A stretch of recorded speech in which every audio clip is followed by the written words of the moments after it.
Magandang umaga sa bawat isa, saan man kayong panig ng mundong ito. Ano man ang kalagayan niyo, ay sana ay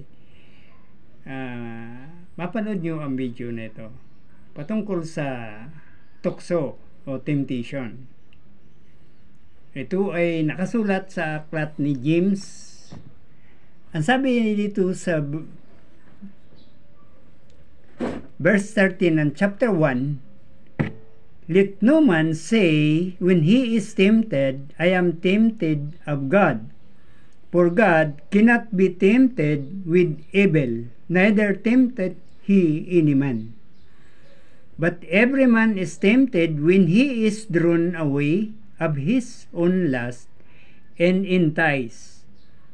When lust has conceived, it bringeth forth sin, and sin, when it is finished, bringeth forth death."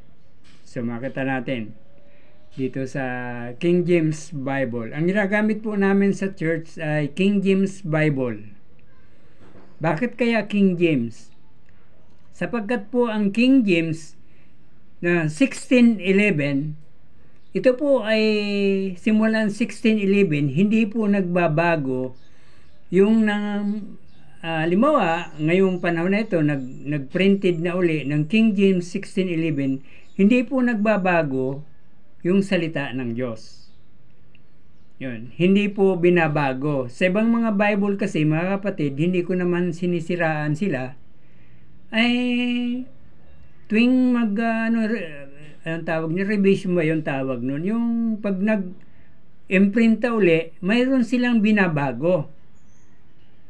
So, pag may binabago, ang sabi doon sa Revelation ay sabi, huwag kayong magbawas sa salita o magdagdag, sapagkat ang sabi, ang salot ay idadagdag sa inyo. Yan, Revelation chapter 20, I think 22. So, makita natin, kapag yung Biblia mo, halimbawa, binili mo yung Biblia mo, tapos naluma, bumili ka uli, bago na yung binabago nila. So, hindi iyan tama, sapagkat ang salita ng Diyos, hindi po nagbabago. Ayon doon sa 1 Peter, sabi ni Apostle Peter, di ba, ang salita ng Diyos, hindi yan nagbabago, maging ang Panginoon, sapagkat siya ang sinasabi ng katotohanan. So makita natin dito, wag daw isipin. Ngayon, ang sabi, wag sabihin ng sinuman, pagka siya ay tinutukso, ako'y tinutukso ng Diyos. Yan.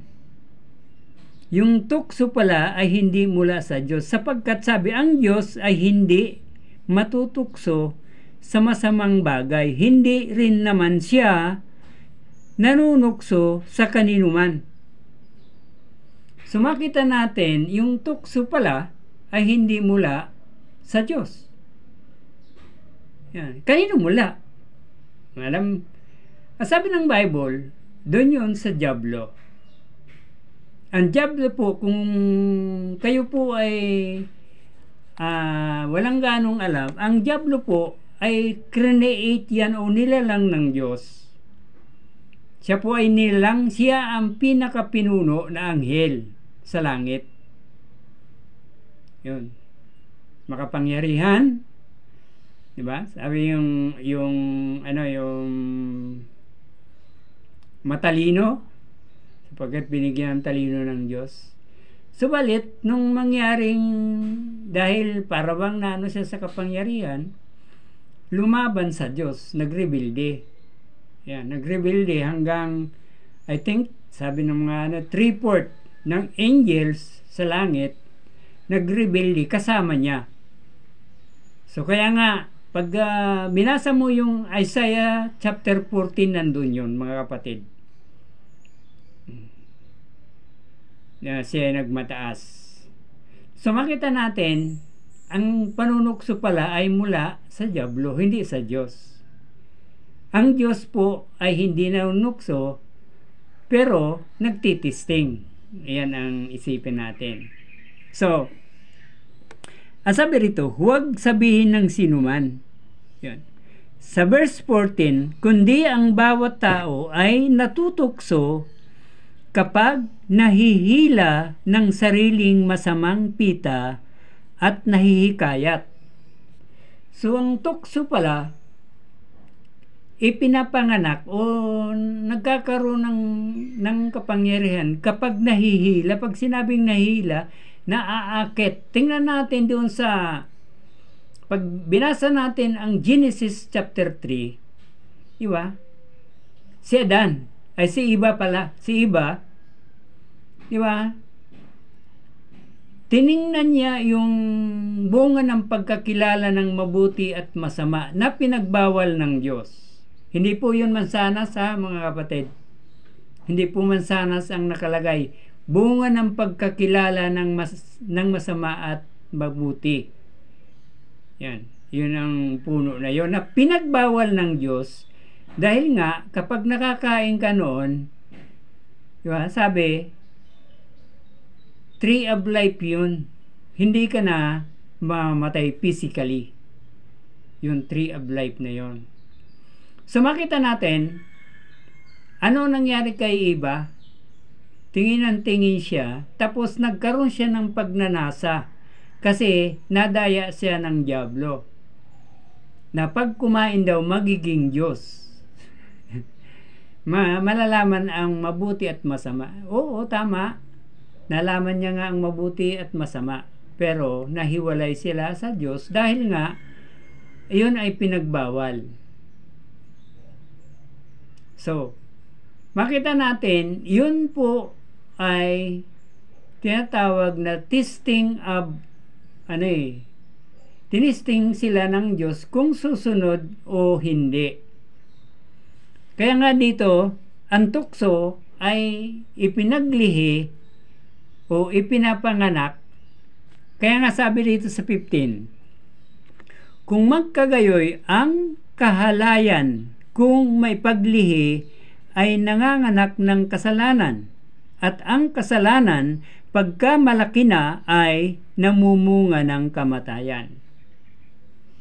So makita natin mga kapatid, dito sinabi ng Bible na ang Diyos hindi nanunukso. Yan, kundi ang dyablo. Pansinin natin sa Matthew chapter 4. Pag binasa nyo yung Matthew chapter 4, sino ang nanunukso doon? Di ba ang dyablo? Sinabi kayo sa Panginoong Hesus? Ano sabi yung ng dyablo? Kasi nga 40 days, 40 nights na hindi siya kumain. Hindi uminom ng tubig. Ano sabi ng dyablo? Kung ikaw ay anak ng Diyos, gawin mong tinapay ang batong ito. Ano sabi ng Panginoon? Di ba? Hindi lang nabubuhay ang tao sa tinapay, kundi sa bawat salita na namumutawi sa bibig ng Diyos. Yan. Anong sunod na yung, di ba? Magpatihulog ka sapagkat ang anghel ay di ba? Oh, sinagot na naman ng Panginoon yon. Ayon sa salita rin. Panghuli, anong sabi? Di ba? Nakita mo yung lahat ng yon, ibibigay kayo sa iyo kung sasambahin mo ako, sabi ng dyablo. Ano sabi ng Panginoon? Ayon sa nasusulat, ang Diyos lang ang iyong sambahin at iyong paglingkuran. Iniwan siya ng dyablo. At pinaglingkuran siya ng mga anghel. So mga kapatid, ang dyablo ang nanunukso, hindi ang Diyos.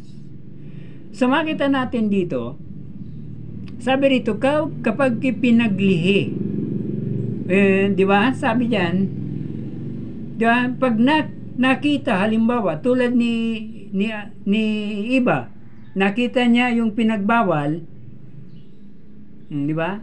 Sabi, nagkaroon siya ng desire dahil magiging wise daw ang kumain noon. Yung desire, tapos yung paggawa, ginawa niya, kinuha niya at kinain niya, binigyan si Adan. So, ganun din yun mga kapatid. Di ba kay Haring David? ang kanyang mga tauhan nakikipaglaban, siya nasa, di ba? Nasa palasyo. At nung siya ay magano sa rooftop, nakita niya si Bathsheba. So ibig sabihin, ang tukso ay unang-una ay makita. Pagkatapos may paglihi, sabi pinaglihi, mag-ano yun sa isipan ng tao, sa isipan natin, maglalaro at papasok sa puso at saka doon magdidesisyon. Nakuha niyong ibig ko sabihin? Yan, di ba? Sapagkat sa puso, ang sabi ng Bible, sa puso nagmumula ang lahat ng kasamaan. Na sinabi ni Jeremiah chapter 17 verse 9, di ba? Ang puso ay mandaraya. Yun. Ang puso daw mandaraya. Ngayon tanong, alin bang puso? Yung pusong laman o yung kalooban ng Diyos? Ang puso na binabanggit ng Bible, yung kalooban ng Diyos. Yan. Kasi kapag puso na laman, ay ang nagpapump ng dugo lang yan, mga kapatid. Physically, nagpapump ng dugo. Kaya nga, tingnan mo, alam mo, ang iba, pinapalitan ng puso. Diba? Puso, parang makina na ngayon dahil makabago na ngayon. Kaya yung puso na binabanggit ng Bible, sabi ng Panginoong Jesus, ibigin mo ang Diyos ng buong puso, buong kaluluwa, buong pag-iisip. So, ibig sabihin will, yung kalooban ng pagkatao. So, makita natin, yung tukso ay hindi mula sa Diyos, kundi, di ba, mula sa kaaway. Subalit, yung tukso ay malaking pakinabang sa isang mananampalataya. So, makita natin dito, sabi, can Satan make us to sin? Ang diablo ba, pwede tayong magawa ng mautusang gumawa ng kasalanan? Yan. Sabi diyan, no, he cannot, hindi. Pwede tayong tuksuhin, pero hindi tayo pwedeng anuin yan ng kasalanan. Kasi nasa atin yung pasya. Is temptation is sin? Sabi rito yung tanong, yung bang tukso ay kasalanan? Yan, hindi rin. Hindi kasalanan.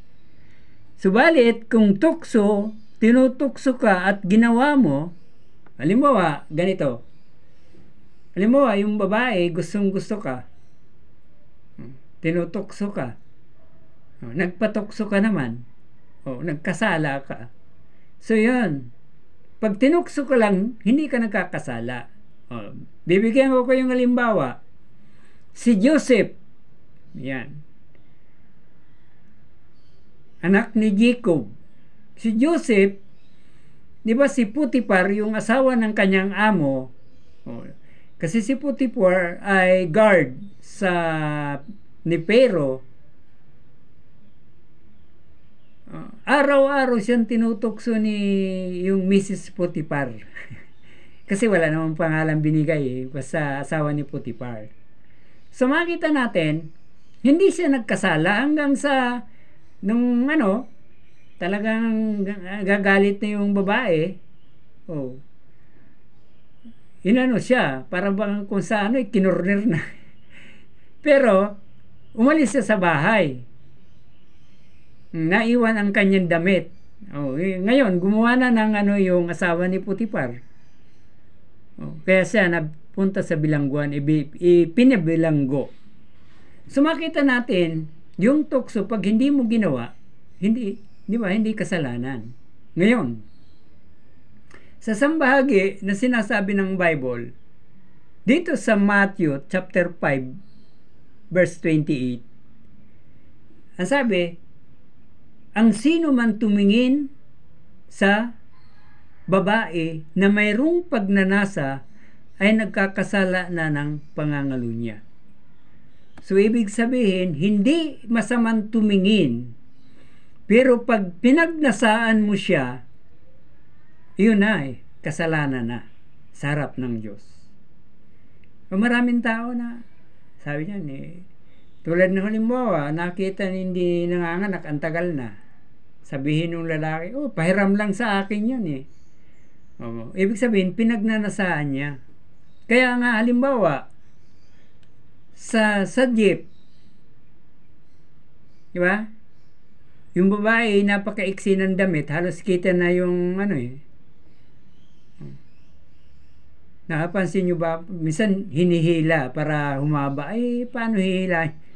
So, susot ng maiksi, tapos hihilahin pa, So, makita pag nakita mo, tapos nag-isip ka ng masama sa kanya, nagnanasa ka, nakakasala ka na. Pero, pag hindi mo inisip yung pagnanasa, wala kang, nakita mo lang. So, ibig sabihin, nagsimula sa pagtingin at yung pagnanasa pumapasok sa puso, gayon isasagawa na. Kaya nga sabi, ipinanganak ay kasalanan na. So makita natin yung tukso. Yon. Sabi rito, mayroon tayong outward sin. Kasalanan. Halimbawa, yung pagsumpa sa tao, di ba? O paglait. Tapos yung pagsisinungaling. Ang tawag diyan outward sin, nakikita. Di ba? Nakikita yung pagsisinungaling, siyempre naririnig. Tapos yung yung immorality. Mga babae, mga lalaki. Sasabihin, ginagawa nga nila, di gawin na natin. So, ganon. Drunkenness. Alam nyo ba na yung paglalasing ay kasalanan? So, mayroon akong lesson yan Baka balang araw yung murder, pagpatay. Yun tinatawag, yung mga bagay na nakikita, outward sin na ginagawa ng tao. Ngayon naman, mayroon tayong tinatawag na inward sins. Hindi yan nakikita. Halimbawa, yung pride. Hindi mo alam na yung tao na ma-pride. Yan, hindi mo alam.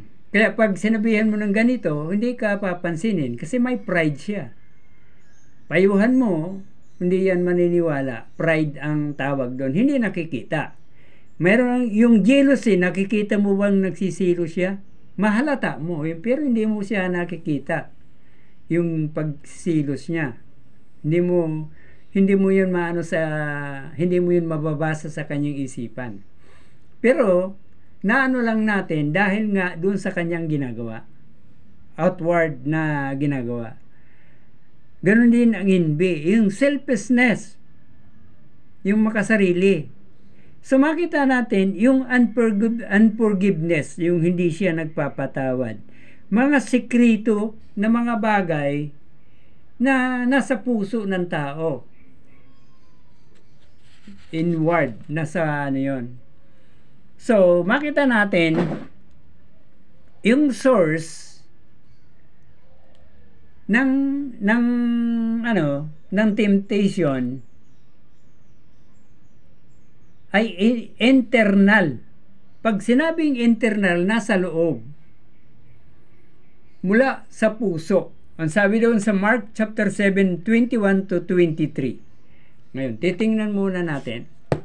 Mark chapter 7, Mark.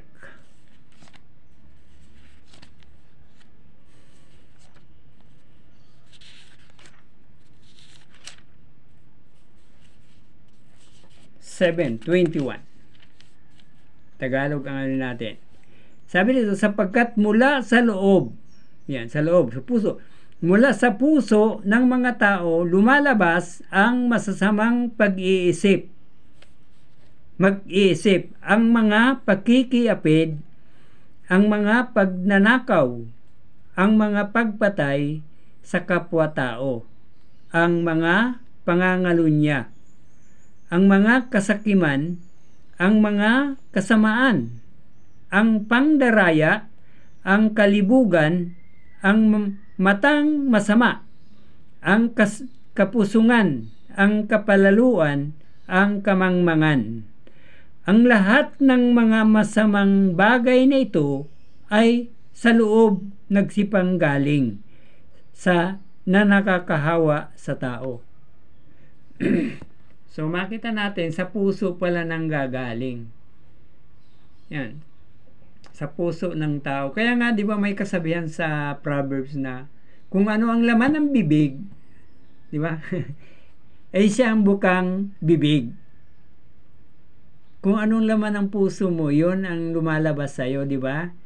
Yung mga tao na sa isang araw ay napakaraming bisis magmura.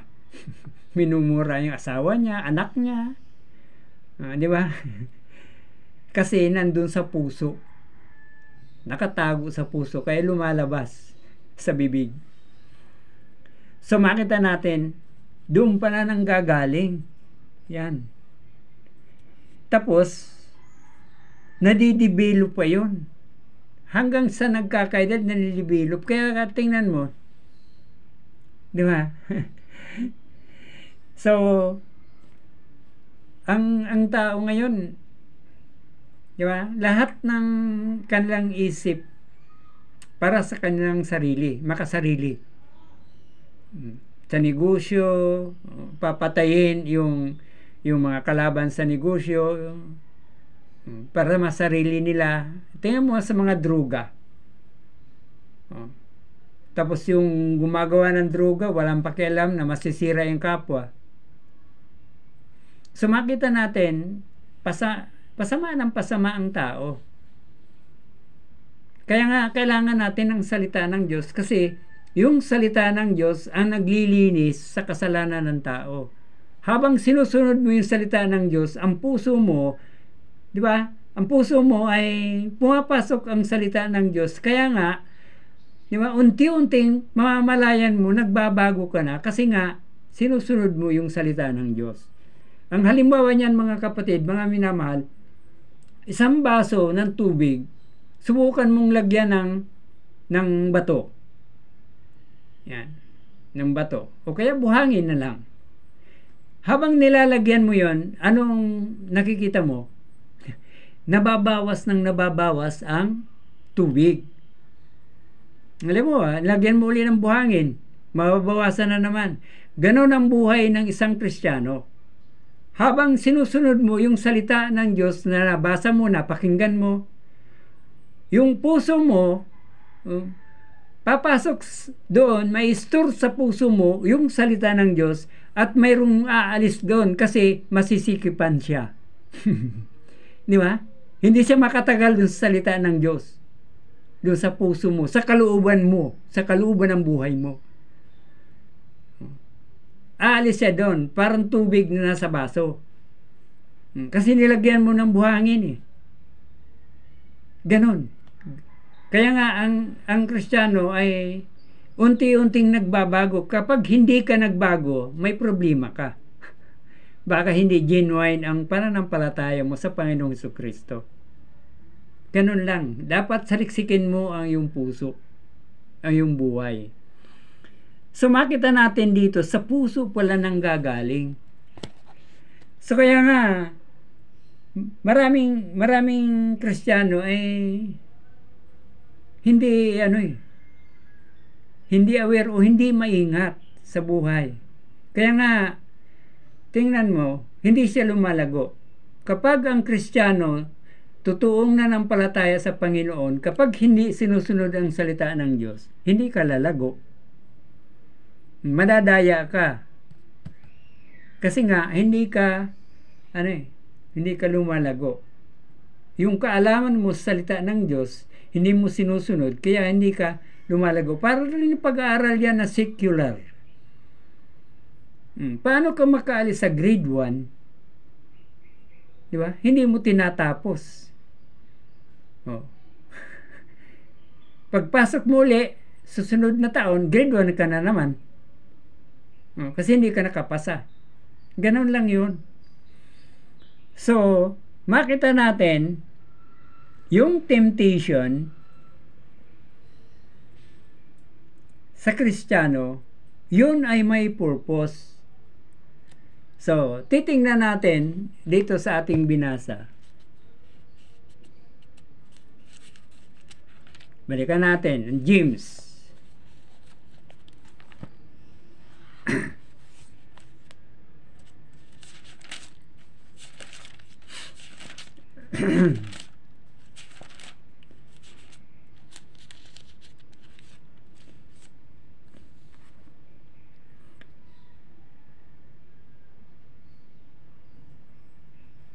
Ang sabi rito,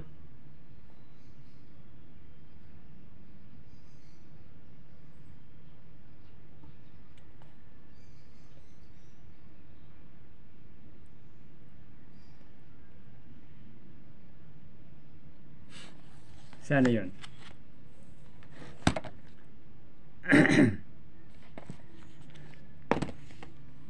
Ang sabi ay how to overcome temptation. Ngayon, pag-aralan natin, paano ba natin ma-overcome yung tukso ng kaaway.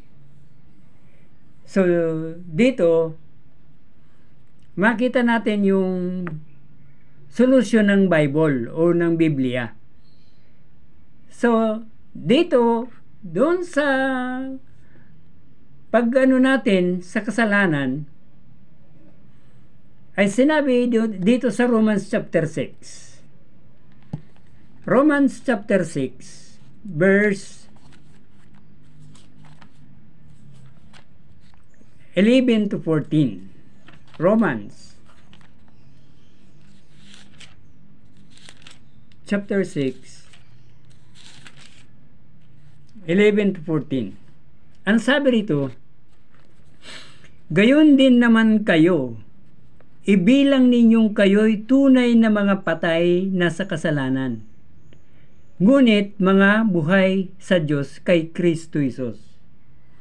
So, ibig sabihin mga kapatid, sabi rito, ibilang daw natin. Yan, ibilang natin, counted sa English, na tayo ay mga patay na sa kasalanan. Kasi nga, di ba, nung sumampalataya, ang isang Kristiyano, pag sumampalataya kasi sa Panginoon, yung kasalanan niya ay binayaran ng Panginoon doon sa krus ng Kalbaryo.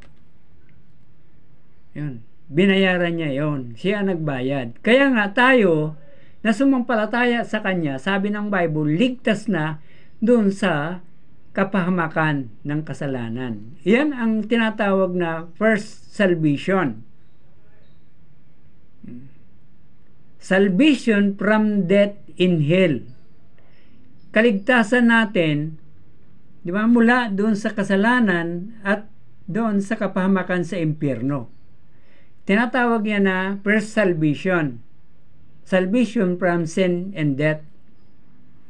At yung pangalawang salvation, mga kapatid, yan ang tinatawag na yung pagpapakabanal. Salvation from the power of sin. Yun.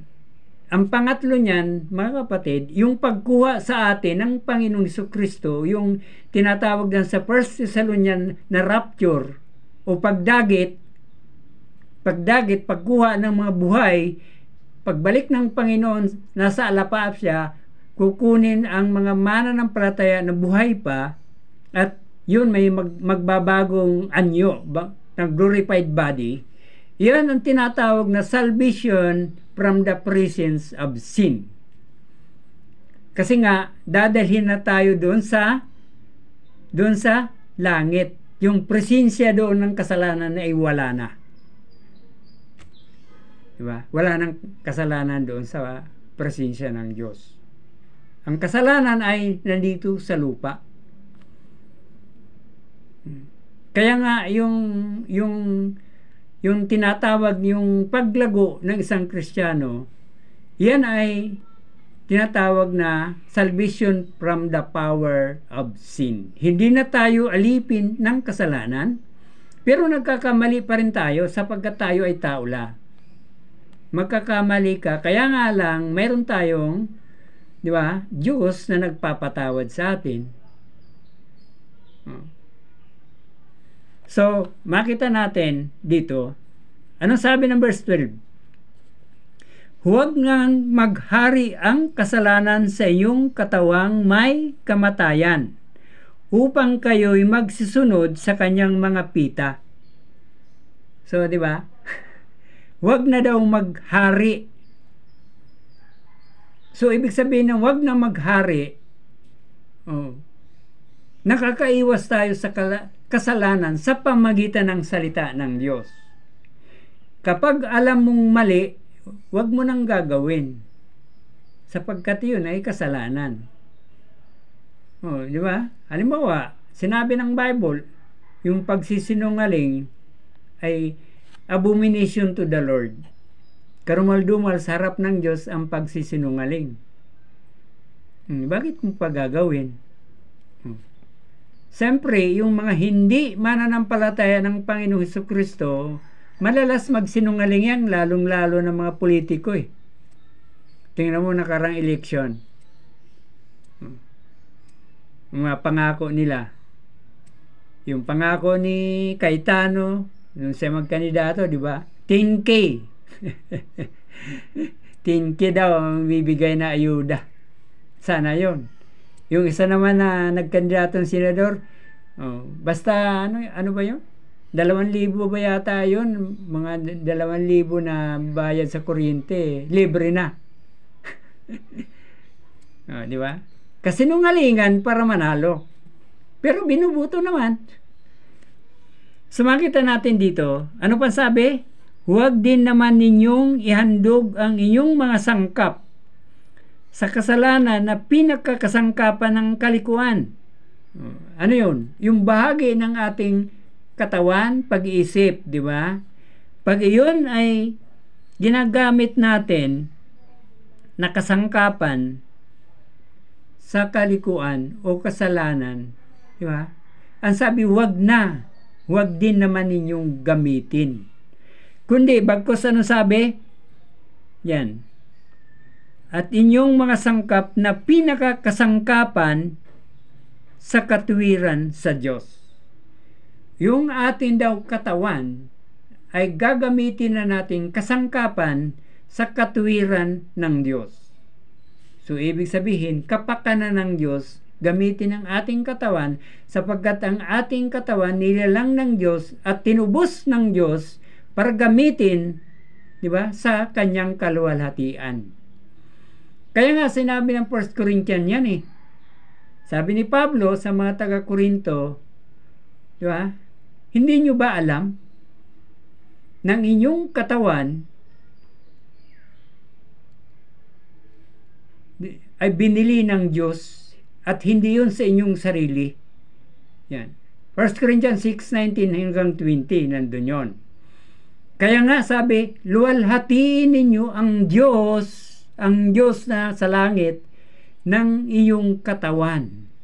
So, ibig sabihin, gamitin natin ang ating katawan na maluwalhati ang Diyos. Hindi dun sa kasalanan. So, makita natin, dito natin makikita kung paano natin, di ba, maiiwasan ang kasalanan. How to overcome temptation. By relying the Word of God. Iyan ang proteksyon natin eh. Di ba, salitaan ng Diyos. Alam mo yung katawan mo, dati ginagamit mo sa pangangalo niya. Pag nanakaw, yung kamay mo, mabilis kumuha ng sa grocery. Lalo na nung mga panahon na wala pang CCTV. Di ba? So, makita natin, ang sabi, gamitin na natin ang ating katawan sa katuwiran sa Diyos. Ang sabi nga ni Apostol Pablo sa mga taga-Kolosas ano man ang iyong gagawin, sa isip, sa salita at sa gawa, sa pagkain, ano man nga iyong gagawin, ay gawin ninyo sa pangalan ng Panginoon na maluwalhati siya. Colossians chapter 3 verse 17 and 23. Nandun yun. Ano man daw gagawin, ay gawin sa pangalan ng Panginoon na maluwalhati ang kanyang pangalan. So makita natin dito how to overcome temptation. Okay. So saan na tayo? Sa verse 14, sapagkat ang kasalanan ay hindi makapaghahari sa inyo, sapagkat wala kayo sa ilalim ng kautusan, kundi nasa ilalim ng biyaya. Yan. Makita natin, dahil nga doon sa biyaya ng Diyos, di ba, nagagampanan o nasusunod natin ang salita ng Diyos. Biyaya ng Diyos yan eh. Kasi di ba, ang pananampalataya natin, nakamtan natin sa biyaya ng Panginoon. Di ba? Ang kaligtasan natin, sa biyaya kayo mga liligtas. Hindi sa inyong mabuting mga gawa. So makita natin dito, yung pag-iwas sa kasalanan o sa temptation. Kaya nga, bakit kaya inutos dito na ganon? Dito sa Romans chapter 6. Bakit inutos ng Diyos? Di ba? Para maiwasan natin ang kasalanan. Sapagkat, alam nyo ba na tayo ay inilipat na ng Diyos sa kanyang kaharian? Di ba? Yung mga anak ng Diyos ay nasa kaharian ng Diyos. Di ba? Ano sabi nung John 3:3, yung mga born again? Sabi na ano sabi ng John 3:3? Except a man be born again, he cannot see the kingdom of God. Yeah. Sa verse 5, except a man be born of water in the Spirit, in the Holy Spirit, he cannot enter into the kingdom of God. Kaya nga, yung ipinanganak ng Diyos, mga anak ng Diyos, born again Christian, ang sabi, nasa kaharian ng Diyos. Tingnan natin, dito sa 1 Peter chapter 2 verse 9. 1 Peter chapter 2 verse 9. 1 Peter.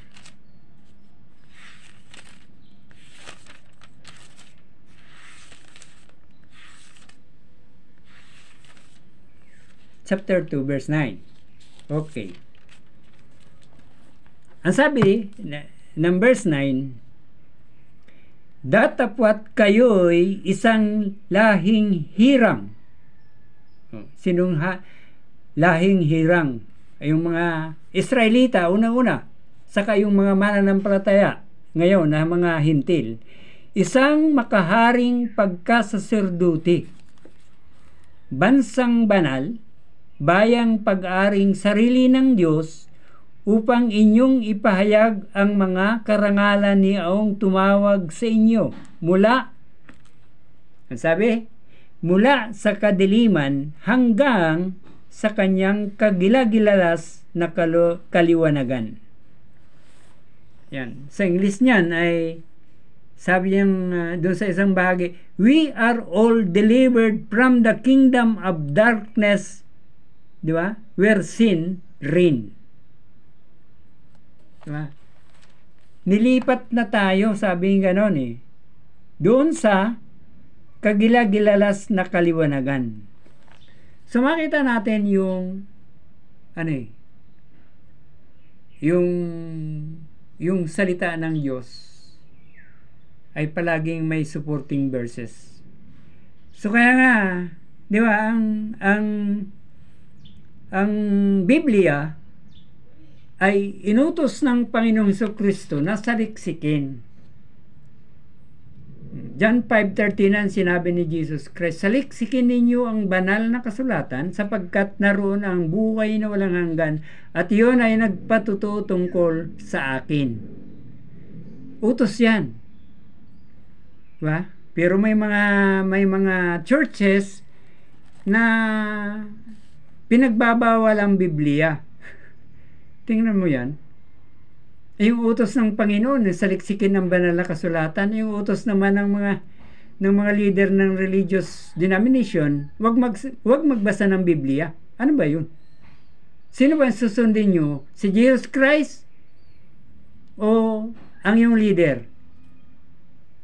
Sa amin pong samahan, sa Christian Bible Baptist Church, lahat po ay may Biblia. Nagbabasa ng Biblia, lalo na pang Bible reading. Bago mag-preaching, di ba? Nagbabasa ng Biblia. Sapagkat utos yan eh. Sapagkat yung pagbabasa ng Biblia ay inutos ni Jesus Christ. Hindi nga lang basahin, saliksikin eh.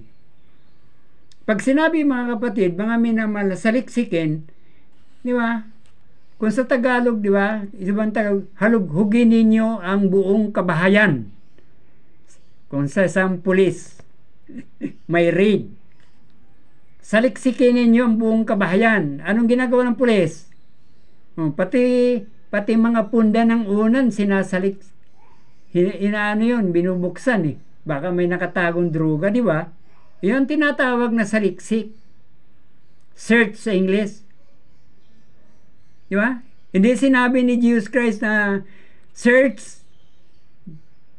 Di ba? The minister search the Bible and teach to the congregation. Hindi ganon. Inutos niya, saliksikin ninyo, sinong sinabihan ninyo, yung mga mananampalataya. So, makita natin, nilipat na tayo sa kingdom, mula sa kingdom of darkness to the kingdom, di ba? Ng kaharian ng Diyos. Yun. Ngayon, sabi rito, how God deliver us from darkness. Paano daw tayo, di ba? Inalis doon sa kaharian ng kadiliman, di ba? So makita natin dito sa Romans chapter 6. Romans chapter 6, verse 6. Sabi rito, nalalaman natin na ang ating datihang pagkatao ay kalakip niyang napako sa krus upang ang katawang sararin ay magiba at nang gayon huwag na tayong maalipin ng kasalanan. So, yung kamatayan ng Panginoong Hesukristo, sabi doon, ang ating datihang pagkatao, yung luma nating pagkatao, kasi nga, di ba, nung sumampalataya ka sa Panginoong Hesukristo, tayong lahat na sumampalataya sa Kanya, ang sabi ng Bible, tayo ay, di ba, born again Christian. Tayo ay bagong nilalang. Yung datihang pagkatao natin ay, sabi doon, kasamang namatay o napako sa cross. Yung kasalanan natin. Yun ang ginawa ng Diyos sa Romans chapter 6. Kaya nga, tingnan mo na verse 7. Sapagkat ang namatay ay ligtas na sa kasalanan.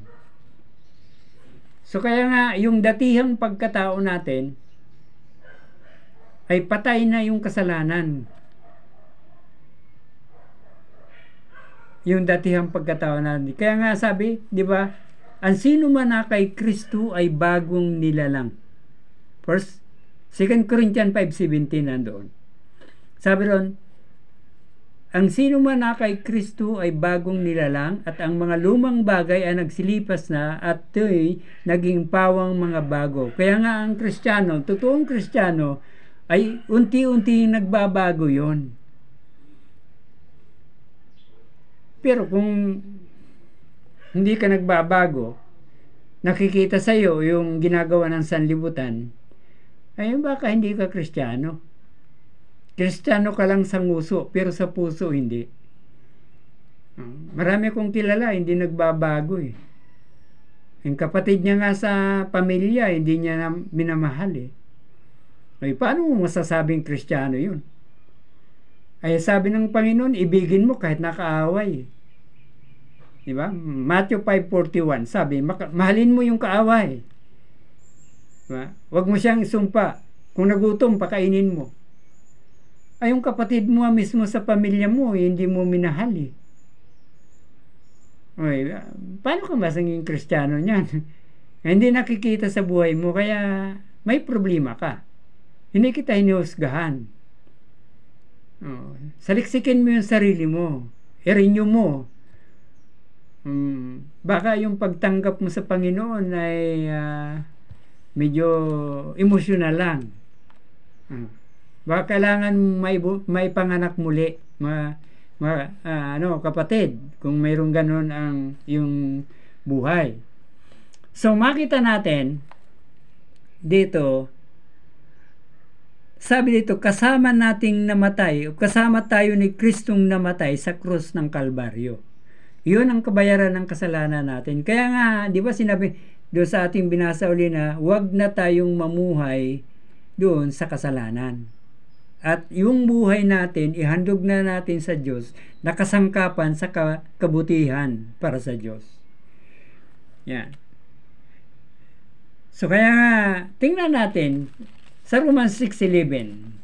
Romans 6:11, sabi, gayon din kayo, ibilang ninyong kayo yung mga patay na.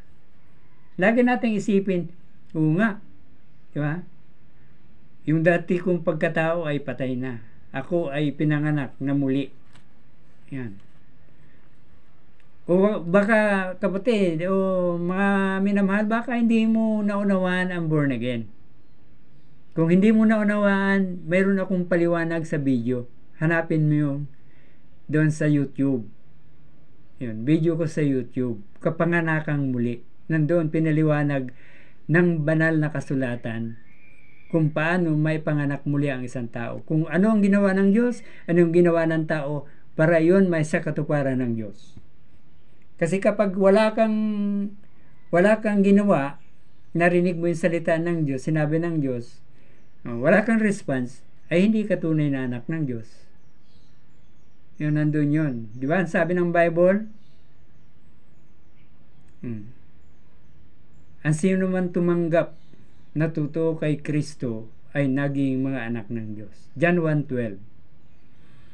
So, makita natin yung freedom natin, yung kalayaan natin sa kasalanan sa pamagitan ng kamatayan ni Kristo sa krus ng Kalbaryo. Pinalaya tayo. Si Jesus Christ ang nagpalaya sa atin sa kasalanan. Kaya nga, di ba sabi niya doon sa John chapter 8, yung katotohanan, John chapter 8 verse 31-32, ano sabi? Tingnan natin. John chapter 8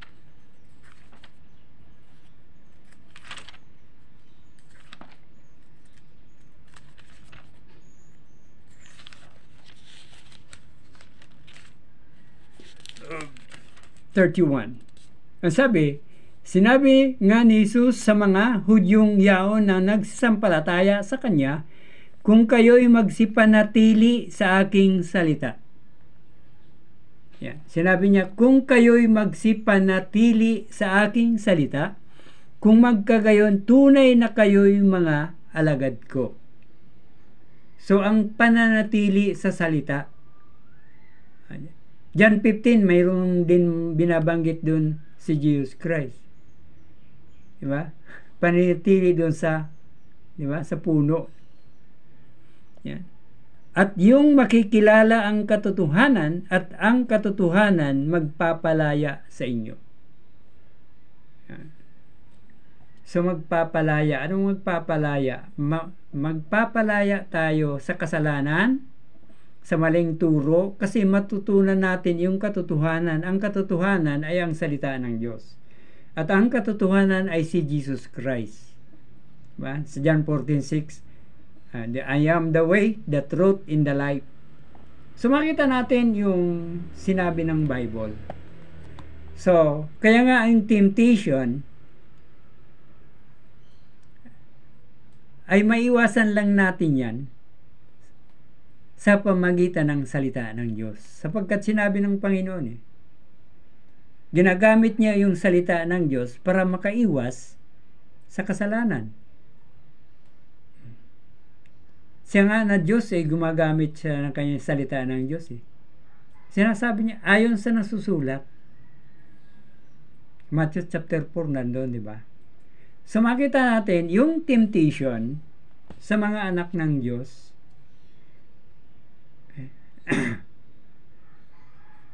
ay wala na yung power sa atin. Kasi may Diyos tayo na umaalalay sa atin sa pamagitan ng kanyang salita. Kaya nga, di ba, sabi ng Bible, natitiis natin yung temptation na paglalabanan natin kasi ang Diyos din ang tumutulong. 1 Corinthians 10:13 nandoon. Hindi tayo bigyan ng Diyos na pagsubok na hindi natin makakayanan, kundi bagkus ang Diyos ay siya ang gagawa ng kaparaan para matiis natin. Di ba? Kasi nga, mahal tayo. So, makita natin yung temptation sa mga anak ng Diyos ay kaya natin yun sa biyaya ng Diyos kasi ang Diyos ang kasama natin. Kung kayo ay binibigyan ng pagdududa, ang nagbibigay kasi ng pagdududa sa puso natin ay ang diablo yon. Tinitempt tayo, hindi ka mahal ng Diyos. Kung mahal ka ng Diyos, bakit naghirap ka ngayon?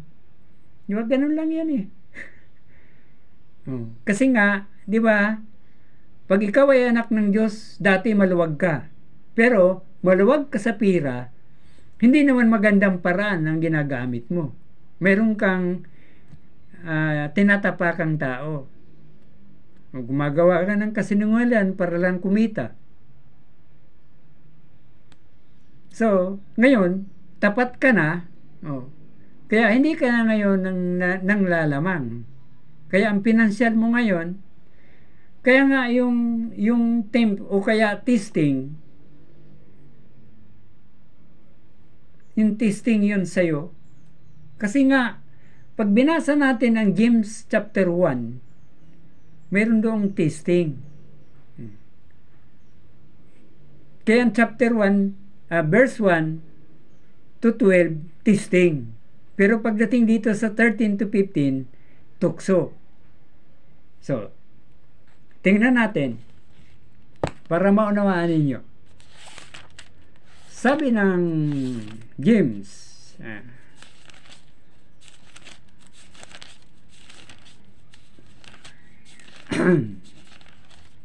sabi ng James, sabi rito, sa verse 2 ng James chapter 1, mga kapatid ko, ariin ninyong buong kagalakan kung kayo'y mga hulog sa saring tukso. O, tingnan mo yan, ariin daw natin.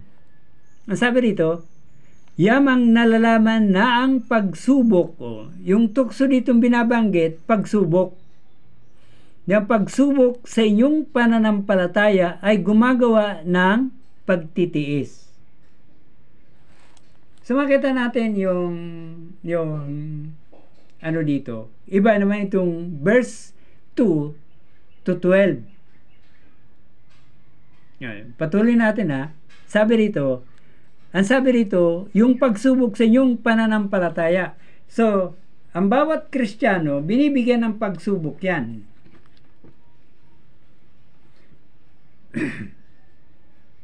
Depende sa load. Pag sinabing load ay yung bigat. Kapag bata pa ang mananampalataya, ay ano rin yun. Kasi sabi doon sa 1 Corinthians 10:13, di ba? Anong sabi? Hindi ka bibigyan ng pagsubok na hindi mo makakayanan. So, ibig sabihin, yung level ng iyong pananampalataya, doon din, ililibel yung pagsubok sa iyo, testing. Para pag nakalagpas ka doon, yung pananampalataya mo ay aangat, di ba? Madidevelop.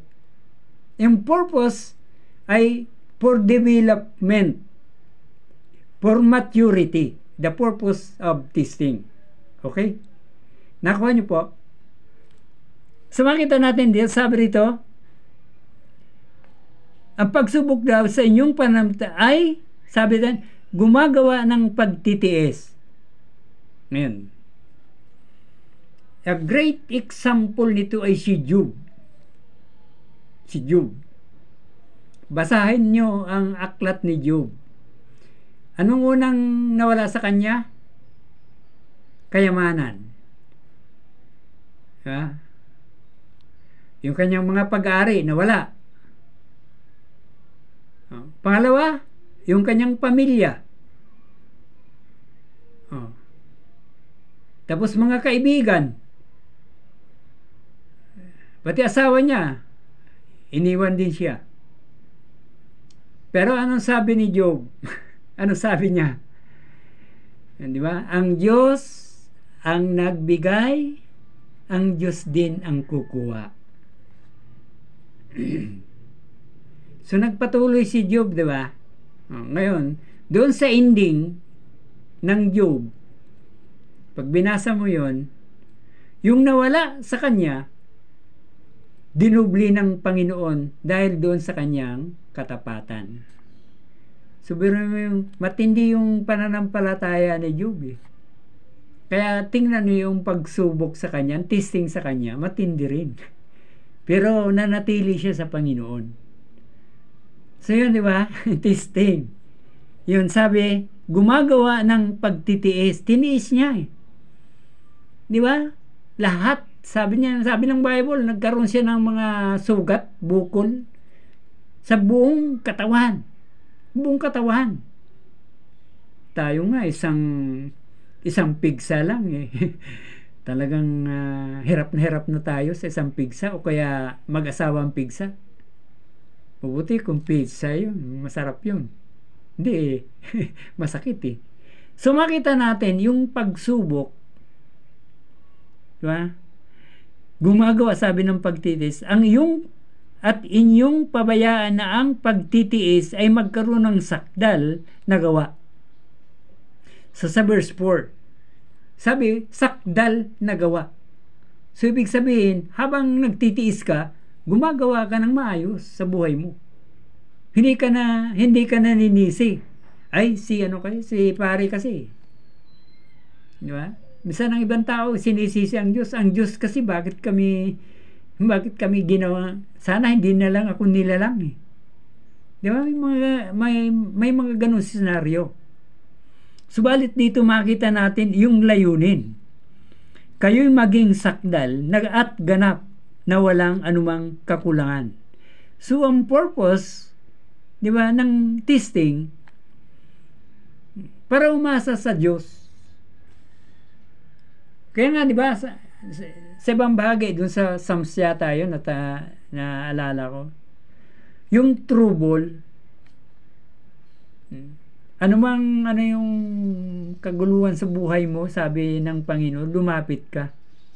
Mayroon diyan sa Proverbs yata, sa Psalms. Ganun din sa Matthew, di ba? Matthew 11:28. Kayong mga napapagal, lumapit sa Panginoon. Kaya nga, pag may testing o kaya trouble, saan ka lalapit? Sa Diyos.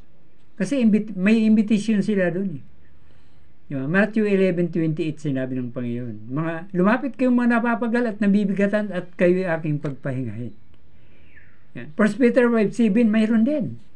Sabi doon, ilagak ninyo lahat ang iyong kabalasan at ako'y nagmamalasakit sa inyo. So makita natin, yung testing ay mayroong kaakibat na para subukan kang mag-mature. So makita natin yung parang sa eskwelahan. Bakit mayroong mga actual na tawag niyan? Quiz. Di ba? Nagli-lecture yung teacher. Tapos ang iba hindi pinapansin. Naisip ng teacher na mag-quiz. Ano ngayon ang isasagot mo? Ay hindi ka attentive. Parang testing din, di ba? Testing din yun. No. At then, ang mga ano, di ba, mayroong periodical, ay hindi ka nag-aral. Ganon din sa salita ng Diyos. Ano sabi pa dito? Kung nagkukulang, sabi ng karunungan, yun, ang sino man sa inyo ay humingi sa Diyos at nagbibigay ng sagana sa lahat ng hindi siya nanumbat at ito'y ibibigay sa kanya. So ano ba yung karunungan ditong binabanggit? Ngunit kung nagkukulang ng karunungan, yun, yung karunungan doon sa testing, kasi nasa ilalim ka ng pagsubok eh. Di ba? Yun ang hihingin mo. Hihingin natin kung tayo'y nakaranas nito. Ay kung ikaw ay estudyante, halimbawa, humingi ka rin ng karunungan sa Diyos doon sa exam. Pero mag-aral ka. Kaya nga sabi, may gawa. Humingi ka ng karunungan sa Diyos, hindi ka nag-aral. Ay anong isasagot mo? Alam nga naman na didiktahan ka ng Panginoon eh.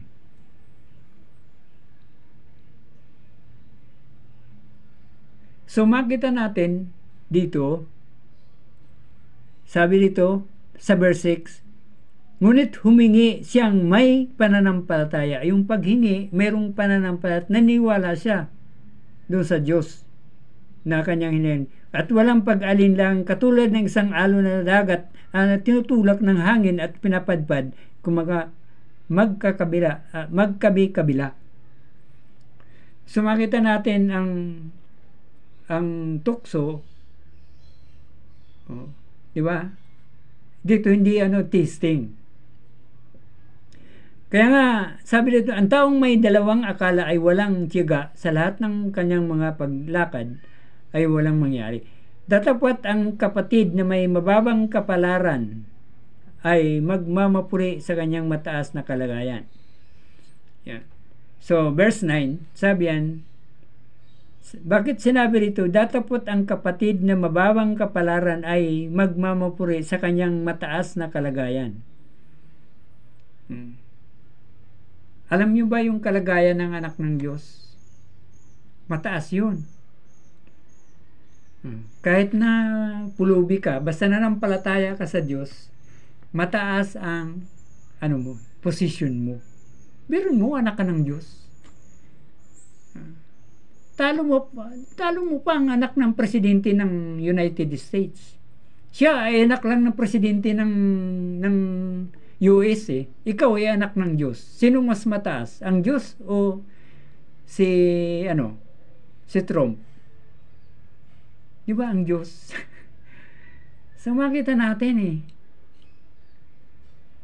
Yung pagkaunawa natin, biruin mo, halimbawa, tayong mga senior citizen, ang citizenship natin, ilan? Una, Filipino citizen. Pangalawa, senior citizen. Pangatlo, pangatlo, heavenly citizen. So makita natin, biruin mo yun, 3 citizenship, ay kung dual citizenship, mayroon ka pang American, di 4. So makita natin na mapalad tayo. Tayo ay anak ng Diyos. Mahirap man tayo dito sa lupa. Di ba? Biruin mo, sabi ni Pablo sa mga taga-Roma, Romans chapter 8, tayo ay kasamang tagapagmana ni Jesus Christ. Kasamang tagapagmana. Pero ang hindi anak ng Diyos, sino? Diba? Kasamang tagapagmana rin ng dyablo doon sa impyerno. So dito, sabi ng verse 10, at ang mayaman dahil sa siya ay pinababa, sapagkat siya ay lilipas na gaya ng bulaklak na damo. So, sabi dito, at ang mayaman dahil sa siya ay pinababa, sapagkat siya ay lilipas na gaya ng bulaklak na damo, sapagkat sumisikat ang araw ng may hanging nakakasunog, at maluluoy ang damo at nalalagas. Ang bulaklak nito ay nawawala. Ang karikta ng kanyang anyo, gayon din naman ang taong mayaman na malalanta sa lahat ng kanyang paglakad. Sa verse 12, mapalad ang taong nagtiis. Dito na natin nandiyo. Mapalad ang taong nagtiis ng tukso sapagkat pagkasubok sa kanya, siya ay tatanggap ng putong ng buhay na ipinangako ng Panginoon sa mga nagsisiibig sa kanya. So, ang testing may purpose. Yan. Yung tukso may purpose. So, makita natin mga kapatid, dito sa James, makikita natin yung mga bagay na yun. So kaya nga, ang salita ng Diyos ay mahalaga. Mahalaga sa lahat. So, sabi, use the Word of God like the Lord Jesus Christ. How to overcome temptation? Kanina, di ba sabi yan ay ibilang natin, count on your death with Christ. Isipin natin na patay na tayo sa kasalanan. Wala nang kapangyarihan ng kasalanan sa ating buhay sapagkat ang Diyos na ang pinakahari natin, hari ng kaliwanagan. Ginawa yun ng Panginoon. Ngayon, panghuling verse mga kapatid, Colossians chapter 1 sa ating topic ngayon. Pero may continuation po yon mga kapatid, tungkol sa temptation. Colossians chapter 1 verse 1 to 12. Ang sabi rito, verse 12 to 13, sabi rito, na nagpapasalamat sa Ama na nagpaging tapat dapat sa atin upang makabahagi sa mana ng banal na kaliwanagan, na siyang nagligtas sa atin sa kapangyarihan ng kadiliman at naglipat sa atin sa kaharian ng anak ng kanyang pag-ibig. So, sabi rito, nilipat tayo. Dati nasa kingdom of darkness tayo, ngayon nasa kingdom of light, nasa kaharian ng kaliwanagan. Ni sinabi ng Bible, ang kaliwanagan ay si Jesus Christ. So makita natin dito, how to overcome temptation. Yan, sinabi, tayo ay dineliver ng Panginoon sa mula sa kadiliman. Ang salita ng Diyos ay ginamit. Kailangan ng salita ng Diyos. At ano pa? Yung sabi doon sa binasa natin, ang pagtitiis. Yan. Kasama yon sa tukso o kaya testing. So kaya nga mga kapatid, paano mo madidescribe kung ito ba ay testing o tukso?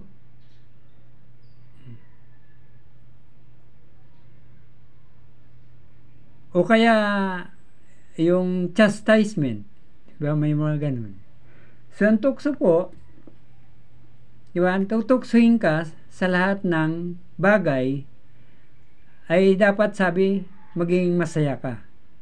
Kasi nakabahagi ka ng paghihirap ni Kristo. So ganun lang ang magiging ugali. Hindi ka huwag kang sisihin ng ibang tao dahil doon sa mga bagay na yun. Kasi si ano ganun ang tao Kasi si ano So makita natin yung tukso ay isang bahagi yon mga kapatid. Yan. Kaya susunod ang kadugtong niyan, may kadugtong po ito. Sabi rito, we must know the kind of temptation. Kailangan daw natin makilala ang mga uri ng tukso. Yun, susunod natin yan. So, maraming salamat mga kapatid. Kung nais ninyo na makapanood ng mga videos na aking ina-upload, hanapin nyo lang po ang aking pangalan doon sa YouTube, Ricardo Iglesia Labiano. Ang pangalan, ang apelyido po ng mother ko ay Iglesia. Kaya kami po ay tunay din Iglesia. Iglesia apelyido.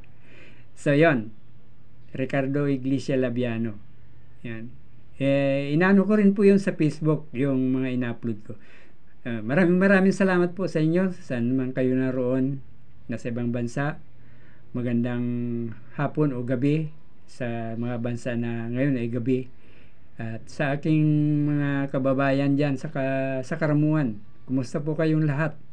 Sa sino man po makapanood nito ay i-share nyo po, kasi ito po ay maganda.